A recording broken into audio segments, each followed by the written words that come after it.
Welcome to part 2 of this lesson, where we're going to now find some evidence in the text. Now, our writer made a bold claim before that Japan has arguably the world's most pampered pooches. Okay, so if you're pampered, you're really looked after. We might go to a spa in order to be pampered. We might say, oh yeah, I fancy getting my nails done, or relaxing and having a massage and having my hair done. You know, all of these things mean that we are really looked after to a high level. So the word pampered here is giving a lot of the writer's opinion. So we want to find evidence in the text that supports the writer's claim that these dogs are really treated very, very well. So, in order to do this, we're going to find some quotations. In fact, we're going to find 4 quotations in total. What I will do is go to the next slide, and on that slide we have the text again to guide you. If you want to, and you've been looking at the PDF separately, you can read it from there. But let's have a look. So we can see here we've got 3 more paragraphs. So I'm going to read those to you and then ask you to complete your 4 pieces of evidence that support the claim that these are the most pampered pooches, perhaps even in the world. The pet industry is estimated to be worth more than £8.2 billion a year and has expanded into gourmet dog food stores, hot spring resorts, yoga classes and restaurants where dogs sit on chairs to eat organic meals. In his one-room flat in a Tokyo suburb, Jiro Akiba feeds treats to his dogs Kotaro, a miniature dachshund weighing only 3.4 kilograms. His name means firstborn son. He's like a baby, a first baby for us, so that's why we decided to call him Kotaro, says Akiba. It's good to have a dog if you don't want a baby because it's quite fun to take care of him like a baby. One young man we spoke to had dressed his dog in a white hoodie and jeans, shoes and sunglasses because, he said, he wanted his dog to look cute, cool and tough. His proud owner said he hoped his dog's look might attract young women, but so far he hadn't met anyone to share his life with. Okay, so now we've found out some more information to support the writer's viewpoint. I would like you to list 4 short quotations that supports the idea that Japan has arguably the world's most pampered pets. Pause the video and do that now.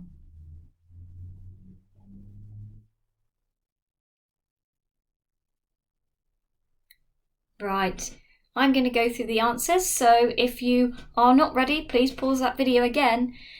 Let's have a look at what you could have chosen. Well, there's so much information in here to support that idea. So let's start in paragraph 1. I would start probably here with the idea that the pet industry is worth more than £8.2 billion a year. I don't know how that compares to other countries, but to me that seems like an awful lot of money. I also think the fact that we have things like gourmet dog food stores, hot spring resorts, yoga classes and restaurants. Again, that seems rather extravagant and lavish. All these things for dogs to have. Even dogs who sit on chairs to eat organic meals. What else might we say then? Let's have a look at paragraph 2. Well, in fact, we can see the dialogue here might reveal to us, again, a piece of evidence to support the claim that these dogs are pampered. It says here that we take care of him like a baby. So perhaps not being treated like a dog. Okay, maybe they're not going to be outside in a kennel in the garden or sleeping downstairs. Perhaps they have their own little beds and are really, really, cared for. Perhaps I can imagine their little doggy pyjamas and blankets and all things like that. Into paragraph 3 then, what can we see here? Wow, so much stuff we could have picked out. I love the idea of a dog in a white hoodie with jeans and shoes and sunglasses on, and also the idea that, you know, he wants to be, it makes him look cute, cool and tough. So there's lots of information that really supports the writer's claim that these dogs are arguably the most pampered pooches. Okay, so we now want to read the last part of the article. Again, I'm going to read to you, but of course you can read along on screen or on the PDF document. And this time I want to know your opinion again. What do you think about the way dogs like Kotaro are treated? Let's read the 4 paragraphs first, and you'll be thinking about, where's the evidence in the text again? Where can I see that the writer is clearly trying to support this with some factual information? Economic stagnation has hit young men particularly hard. So if something is stagnant, okay, it's stagnated, it's very still, it's not moving. So when they say that the economy is stagnant, it means that that money in the country is not increasing. Okay, it's maybe got to a point where things have got stuck, and that can mean that perhaps it's difficult to find work, okay, and to find jobs in that country at the time. So economic stagnation has hit young men particularly hard, we're told. More than 10 million people aged between 20 and 34 still live with their parents. They can't afford to get married and start a family. But for the odd luxury or treats for their dogs, they can and do splash out. Smart buggies and designer doggy bags are essential for any self-respecting dogs like Kotaro. My dog really hates to go out with his feet, says Akiba. Kotaro doesn't like walking at all. For dogs in urgent need of exercise after a lifetime being pushed or carried around, there are spas and hot springs, which look identical to the ones for humans. For £65 a session, an attendant in a wetsuit will give Kotaro one-to-one swimming lessons, relaxing bubble baths, body massages using aromatherapy oils, deep pore cleansing and mud packs, and even flossing or manicure services. Many dogs are regulars who come at least once a week, running up annual bills of £3,000 or more. In Tokyo, it's easier for Horikoshi to find a canine daycare centre for Tinkerbell and Ginger than it would be to find a nursery place for a child. If Akiba and his partner decide to go on holiday, they can pay £70 a night to leave Kotaro in a dog hotel. Wow, okay, so we've learned loads of more information about the way these dogs are treated in Japan by their owners. So I would like you to give your opinion again. Also write it as a full sentence. What do you think about the way that dogs like Kotaro are treated? I think. Tell me your viewpoint.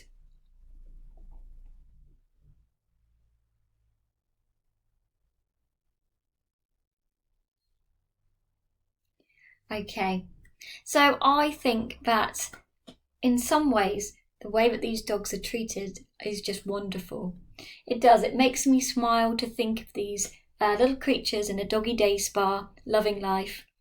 But on the other hand, I also think it sounds incredible that this much money is being spent on people's pets. It seems crazy to me that we would spend £65 to give the dog a swimming lesson or pay £70 a night to leave him in a doggy hotel. I wonder what you thought about the way dogs were treated. Did you think it was reasonable or perhaps ridiculous to spend that amount of money? So what we can see here is a careful use of logos. And remember, when we've studied rhetoric, we've looked at the 3 appeals of rhetoric: ethos, logos, and pathos. Logos is an appeal to logic. It uses facts, and appeals to our sense as human beings, our sense of reason. The facts here, chosen by the writer, are designed to position the reader to view these dogs and their owners, and even Japanese society, in a particular way. The writer has carefully crafted this so that we look at these facts: 10 million people up between 20 and 34 living with their parents, £65 a session to give the dog swimming lessons, £3,200 or more, to go to the doggy day spa, and £70 a night if you want to put your dog into a hotel. We can see that actually the writer is very carefully guiding us, positioning us to think, what? Isn't this astounding? This is just incredible. I would never have thought of treating my dog this way. If you think of it another way, the reader being positioned to think, yeah, that's okay and reasonable, they're not going to focus on the numbers. They're not going to focus on the number of people at home, the cost of things, and we can see all these prices here are really swaying our opinion. They're guiding us to think, well, this is unusual, Perhaps this is something that I've never considered before. So it's cleverly crafted, to guide us and lead us to think about this in a particular way. So that leads us on then to our exit ticket. And I want to think about your opinion now. How do you think the reader has been positioned by the writer to view the topic of this text?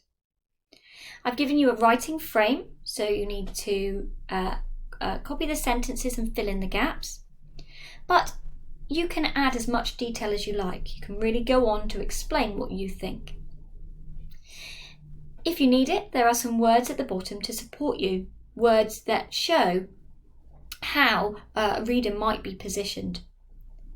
We're not saying that all of them are what you want to use in your answer. You want to pick 1 or 2 and be sure to clearly explain why.